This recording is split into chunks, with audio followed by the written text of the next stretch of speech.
मेरा एक कलीग था। तो होता ये है कि जब आप दूर दराज इलाकों में काम करते हैं, आपकी कंपनी की कोई साइट होती है, तो वहाँ पे अगर आप काम करते हैं तो लोगों में फिर एक, जहाँ पे 24/7 ऑपरेशन हो, तो वहाँ पे लोगों में एक जंग सी होती है कि यार ईद पे छुट्टी पे कौन जाएगा, या शब रात पे, या फलाने पे। तो ये थोड़ा सा वो चलता रहता है। तो हमारे एक कलीग था, वो क्या करता था कि अगर उसकी छुट्टी बन रही है तो ठीक है, नहीं बन रही तो वो ये करता था कि कोई एमरजेंसी पैदा करता था, किसी को मारता था, किसी को टाइट बीमार करता था, सारा कुछ। तो अब 2-3 दफ़ा तो उसने ऐसा किया, लेकिन ज़ाहिर है जो उसके मुतासरीन थे उन लोगों ने ये बात ताड़ ली कि भाई ये क्या हो रहा है यार, ये हर दफ़ा ये हो जाता है। तो अब ईद आने वाली थी, तो उन्होंने पहले से ही बॉस के पास गए और उन्हें होशियार किया कि जनाब अब ये बंदा आएगा आपके पास किसी ना किसी को मार के, किसी को बीमार करके, तो आपने इसे छुट्टी देनी नहीं है। तो बॉस ने कहा ठीक है भाई। अब जब वो खैर वाकई ऐसा हुआ कि वो बॉस के पास पहुंच गया और उसने एक ऐसी दुख भरी दास्तान सुनाई कि जिस पे इनकार हो ही नहीं सकता कि भाई कैसे करें। तो उसको बॉस ने एक बात की, उसने कहा यार देखो मुझे कोई एतराज़ नहीं, ज़ाहिर है वैसी सिचुएशन है तो मैं किसको रोक सकता हूँ, चले जाओ, लेकिन बस मैं एक बात करूँगा कि एमरजेंसी को एमरजेंसी के लिए बचा के रखो। तो उन्होंने कहा सर क्या मतलब? उन्होंने कहा यार ऐसा ना हो किसी दिन तुम्हारे पास कोई वाकई इमरजेंसी हो, तुम्हें वाकई जाना, और हम समझें कि तुम झूठ बोल रहे हो और हम तुम्हें जाने ना दें, तो वो दिन ना आने देना। क्योंकि अभी भी तुम आए हो तो पहले से ही मुझे लोगों ने बता दिया था कि सर जी वो आने वाला है और वो छुट्टी मांगेगा और यूँ होगा और वो होगा। तो मतलब लोग समझ रहे हैं कि यार ये शायद सच बात नहीं है। तो बहरहाल तुम बता रहे हो तो होगी भाई, तो लेकिन देख लो और बात भी कर लो घर पे कि अगर तुम्हारे बगैर कोई गुजारा हो सकता है तो कर लो, वरना ठीक है मर्जी भाई। तो खैर उस बंदे ने फिर बाद में बोला कि जी मेरे बगैर हो गया गुजारा, और वो रुक गया उस दफ़ा। लेकिन बहरहाल कहने का ये मकसद है कि ये जो एक सिचुएशन है कि एमरजेंसी को एमरजेंसी के लिए बचा के रखो, ये बहुत सारी चीज़ों में लागू होती है, और ज़ाती तौर पे, सियासी तौर पे, इंस्टीट्यूशन वाइज, मुल्कों के वाइज। तो अब हम ऐसी 2-4 मिसालें उठा लेते हैं ताकि थोड़ा सा समझें कि यार एमरजेंसी को एमरजेंसी के लिए बचा के रखो, इसका मतलब क्या है। तो मुल्कों वाइज देख लें तो क्या होता है कि जैसे अब पाकिस्तान एक दुनिया में भिखारी बन चुका है कि यार उसने इतनी दफ़ा इस्तेमाल किया है कि भाई जहाँ जाता है भीख मांगता है, तो वो अब उसे जब इमरजेंसी में कुछ चाहिए है या आइंदा कभी चाहिए होगा तो वो अगले जो है ना इसे प्रोफेशनल भिखारी समझ के धुतकार देंगे।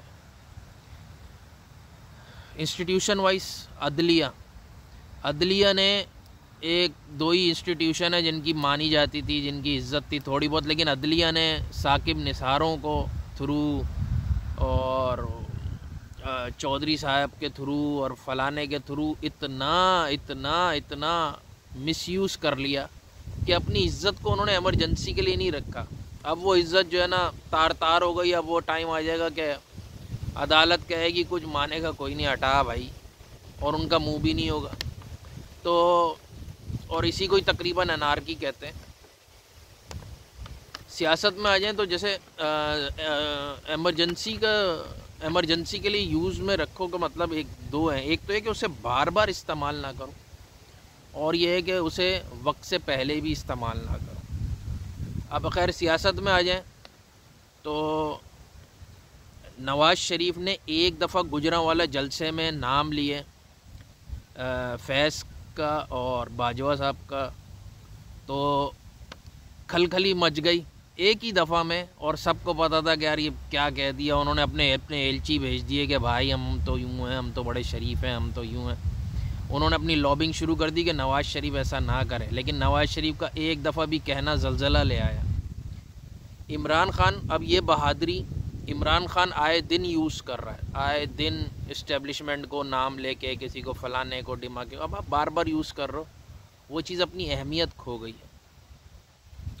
तो इंडिविजुअल की लेवल पे आ जाए, लोग फ़र्ज़ करें कोई किसी से कर्ज़ा लेता है, तो आप अपनी रेपो को इमरजेंसी के लिए बचा के रखो। मिसाल के तौर पे आपने किसी से कर्ज़ा लिया और पाकिस्तानी वो है ही नहीं, उसका शनाख्ती कार्ड कैंसिल हो जाना चाहिए, और उसकी मुसलमानियत भी कैंसिल हो जानी चाहिए। जो कर्ज़ा वापस कर दे टाइम पे तो मतलब इसको मेरा ख्याल है काफ़िर डिक्लेयर कर देना चाहिए। और इसको तो मैं कहता हूँ कि पाकिस्तान से तो खैर इसे निकाल ही देना चाहिए, और कोई मुल्क अगर इसे कबूल ना करे तो इसे समंदर में डालना चाहिए जो कर्ज़ा लेके वापस करे। एक तो वापस करे और टाइम पे करे, मैं कहता हूँ नहीं, ये नहीं हो सकता। तो खैर, आप कर्ज़ा लेते हो किसी से, अब जाहिर है आप किसी ऐसे से लेते हो जो आपको दे रहा है जवान, उसकी भी हिम्मत है, उसके भी गुर्दे को दाद दो। लेकिन आपने फ़र्ज़ करो उससे 2 लाख लिए, 4 लाख, 5 लाख, 10,000, 20,000, जो भी उसकी आपकी हैसियत थी आपने ले लिए और आपने नहीं दिए।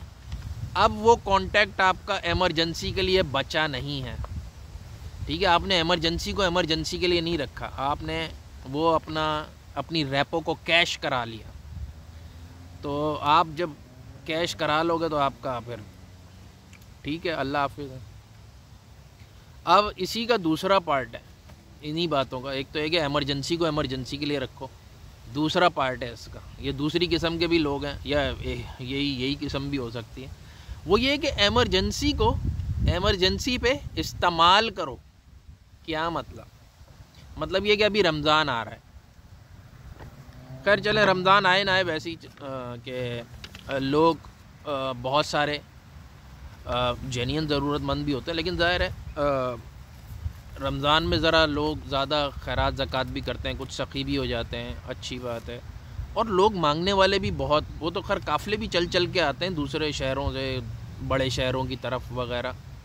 लेकिन चलें, कहने का मकसद है कि जब लोग दूसरों से पैसे मांग रहे होते हैं, कोई बेटी की शादी के लिए, कोई किसी के लिए, कोई इमरजेंसी के लिए, कोई खाने के लिए, कोई कहता है खाने को नहीं है ये वो, लेकिन जब आप देखो, पता करो, डिग डाउन करो कि यार उनके पास कोई चीज़ है जो बेची जा सकती है, पता चलेगा यार सोना है, बालियां हैं, पायल है, फलाना है, कुछ भी ये सोना है, भाई इसको बेच के कर लो।